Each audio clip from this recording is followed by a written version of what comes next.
Look, I'm gonna be straight with you. Most people think successful crypto trading means being glued to the charts all day, chasing every pump, consistently in and out of trades. But that's exactly what kept me broke and led to me sleeping on a mattress in the basement of an office. What actually got me to $100,000 a month is the complete opposite of that. I used a trading strategy so stupidly simple that when I first learned it, I thought there's no way this is all there is to it. But the truth is, the traders that make real money aren't the ones with the flashiest setup or the most complexest technical analysis. They're the ones who found one boring pattern that works and they just keep doing it. So in the next few minutes, I'm going to walk you through exactly what that pattern is, why it works even when the market's going sideways, and how you can start using it today, even if you have never ever made a profitable trade in your life. In step one, you need to understand what you actually need. So what we need is a platform that will allow us to chart out and map out what we want to trade, and the go-to platform for this is TradingView. You will also need platforms where you can execute your trades, and for that I use personally Bybit or Tapbit. You will also need around 15 to 30 minutes daily for your analyzation of the chart and a calm mindset and patience for the execution of your trades. In the second step, we execute the pattern scan. In the first step, we are choosing our market. You need to start scanning for crypto pairs that are trading less than 3% at a loss or less than 3% in a profit. That is what you are aiming for. You focus on one trade at a time until you master that one strategy that you are trading with, and then you can apply more strategies and also open more trades. But in the beginning, one trade, really important. You trade as a beginner, preferably during traditional market hours, because the liquidity is way better there. In the second step, you need to choose the time frame from where you want to actually trade, and also the way how you look at the chart and analyzing the charts. If I want to day trade or intraday trade, I go on a 4-hourly chart for the analyzation, and that is the perfect balance of signals and noise, so it's really well balanced. And then we go to the daily chart to check the overall trend direction, and there we can determine if we are in an overall uptrend or if we are in a downtrend, and based on that it gives us enough information to determine something on the 4-hourly chart or on the 1-hourly chart where we can find an entry and execute a trade from. And that leads us already to the third point here. Executing trades happens on the 50-minute time frame or on the 1-hourly time frame, depending on how precise you want to get an entry. Sometimes I do it on a 50-minute chart, sometimes I do it on a 1-hourly chart. It really depends how I want to go about this, but this is my go-to. In the third phase is the 3-step entry process. Here I use my BloFin method to identify the trend. What I do is I draw a simple trend line connecting recent highs for a downtrend or recent lows for an uptrend. Here in this example, as you can see, we have lows that are trending to the upside, so I established here an upward sloping trend line based on the lows that I could connect along this line. Afterwards, I use Wall Street levels,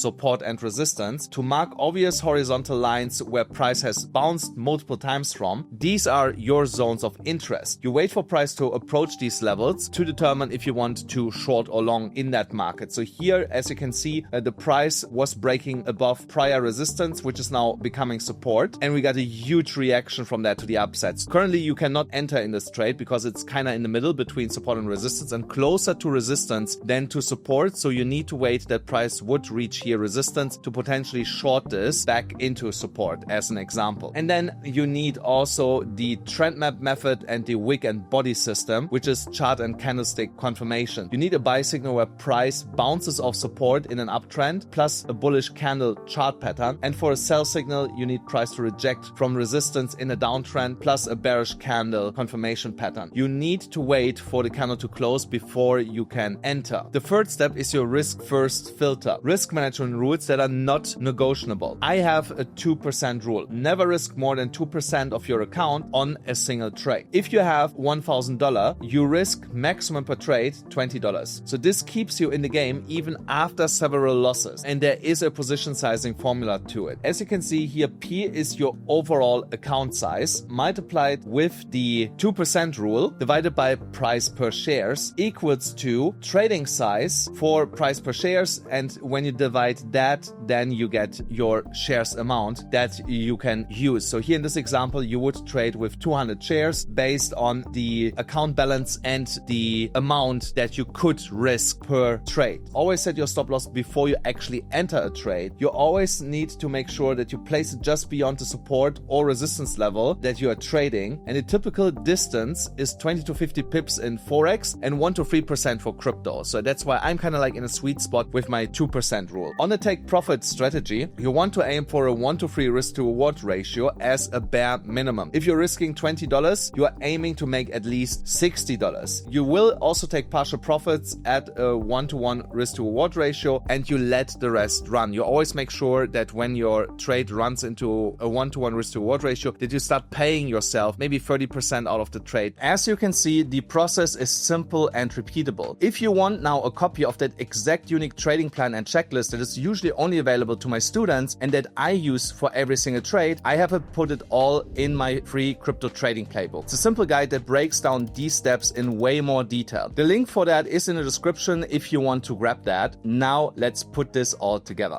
In my execution checklist, in step 4, I go over my daily trading routine, and that consists of the morning analysis of roughly 10 minutes per day that I need for that. I check in the first step the overall market sentiment, identify key support and resistance levels, and make a note for any important news event for that day. But this is always optional because there's a lot of news coming all the time, and most of the time for like 3-4 weeks, there's not really important news event to talk about. In the trade execution, I only trade when your setup is crystal clear, and if you're in doubt, you stay out. Quality goes over quantity. 2 to 3 good trades per week beats 20 mediocre trades, and always quality over quantity. And then in the evening, I do a review, roughly 5 minutes, where I journal all my trades, if it was a win or a loss, note what worked and what didn't, so that we can learn out of that, and then plan for tomorrow while we have then refined everything from the prior day. Sometimes I take a day for back testing, forward testing, and then I start trading again. It really depends. You don't need to trade every single day, especially if there's no setup. So now I want to show you the exact process that I'm going over here. And let me explain you why I start always with Bitcoin. Bitcoin is the compass that gives you usually the direction for the overall market, if we're going up or if we're going down over the course of the day. I have a quick look on the daily. The daily is not always giving me the direction that I'm looking for, but I use this as like an indication where we are heading to. So here, everything tells me we are most likely continuing to go to the upside based on the indicators that I have here. You can use different indicators. That's completely up to you, but these are the indicators that I'm using: the moving average convergence divergence, the RSI, the relative strength index, and the stochastic RSI. These are the indicators that I'm using. All 3 indicators telling me we are getting continuation while price action is pumping to the upside. So here, I could potentially find a trade. So now I go into the 4-hourly chart, mark out my resistance level. Here up there is a strong resistance level at $92,140. And here below, there is a strong support level around $900. We're kind of in the middle. In the middle is also a support and resistance area right now because we're not moving above this. So this is now both at the same time until we get direction. If we manage to break above this here, price will most likely continue to rally to $92,000. I could potentially take a trade here on Bitcoin if we keep pushing to the upside and make here 2.5%. So I need a lot of leverage to make here actually some good money, at least 10x leverage if I want to make here a decent amount of money. Now I need to go into a lower time frame to see if I can actually find an entry, because here the 4-hourly chart, this 4-hourly candle just opened and the stochastic is here overbought already. So there might be not so much momentum in Bitcoin anymore to get here something out. The 1-hourly chart rolling over, so if I want to find an entry, it might be on the 50 minutes chart. And also here we are already too much advanced. So here I would pass on that because the 4-hourly chart telling me that we are close to exhaustion of that move. Yes, we can spike here to the upside slightly, but most likely it's gonna roll over. That tells me I don't want to trade this. There's for me too much doubt, so I stay out and then I move on. Then I go to the next coin. So now I know from the daily chart is looking good. We could push higher here, so but I need to find something else to trade. Now I go back again to my watch list and look for anything below 3% in profit and not higher than 3% in a loss. So here there are only 2 coins on that watch list that fall into that. Let's start here with the ones that are in a loss. On a daily, this looks good because we are about to flip bullish here, but we might be a little bit too early. On the 4-hourly, it starts to turn around. So here we have a downtrend, can be clearly seen. And that tells me already I don't want to trade this before we break above that trend line. So here I would set usually an alarm. I'm going to show you here how to do that. New alarm, price, and we need to cross here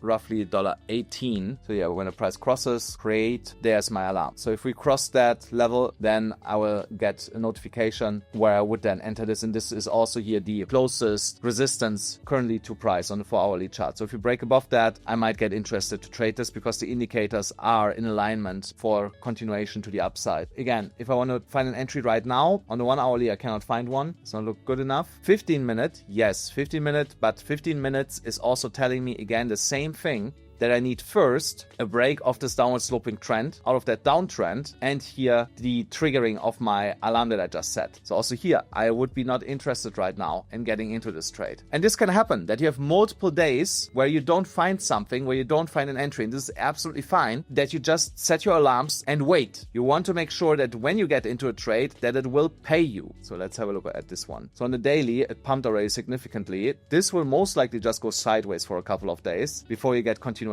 And I know this because we got here a strong pump 2 days ago. Then yesterday a pullback, today a sideways chop candle. That usually leads to continuation in a sideways chop or sideways down. Hit into the support level again before you get the next push to the upside. So here I mark again out my support level. I mark out the resistance that we touched. And I mark out that downward sloping trend line because we are still overall here in a downtrend. So how do I know that we are still in a downtrend? Because here along that line, we have massive touch points. We have here along that horizontal resistance, a lot of touch points. So when you look at this here, touch point, touch point, touch point. And sometimes we wick below that into the next support range. Here we are about to break the downward sloping trend line. So here you want maybe to pay a little bit more attention because the RSI is in bullish territory, is looking good. Stochastic, not so good, but here 3 out of 4 rule is telling me this might be something worth trading. So I go into the 4-hourly chart, stochastic going down, RSI going sideways in bullish territory. This might lead to continuation. So here I'm definitely interested. This would be something I would be watching closely right now over the next hour or two to find an entry, because on the 1-hour chart, we just printed a buy signal. The RSI is going up and the MACD, when I zoom in here a little bit, here green candles. So now if I want to get a more sniper-ish entry, I go to a 15 minutes chart and can here not really find one based on what I see right now. So I need to wait for that break above that downward sloping trend line at $6.27. We are 2 cents away from that, 0.3%. So this can easily be happening. And then I need a 1-hourly candle close above that. And then I can trade the continuation into resistance and then potentially even higher. Remember our risk to reward ratio, 1 to 3 is what we want to aim for. So, and I need to go to a 4-hourly chart for that. So let's set up the 1 to 3 risk to reward ratio, $6.27. Down here would be my stop loss. And as you can see, there is a 1.16 risk to reward ratio. So I need to go for a higher target. And this makes sense. So I would target the next resistance at $6.81. Now I have a 1 to 3.3 risk to reward ratio. That is a trade that I'm confident in taking. The risk to reward ratio is absolutely fine. And this is how I find a trade that I am potentially willing to trade today. You see here, price is getting closer to my entry level, and I'm just sitting now and wait and would watch this coin in and out. I don't have to be at a computer. If I don't want to, I can set an alarm and walk away from this. Now, step 5 is also really important. The never do list. You never trade without a stop loss. You never should risk more than 10% per trade. You never add to losing positions, and you never trade based just on your emotions. You never trade the news without experience. That is really important. And never trade with less than a 1 to 3 risk to reward ratio, especially if you are a beginner. Now, I also want to show you my recent trades. This is a trade that I've taken recently, and I made here 0.51%. That trade paid me $1,500. Then we go over here where I had another trade. This trade set up over here, and I took this trade based on indicators, alignment, and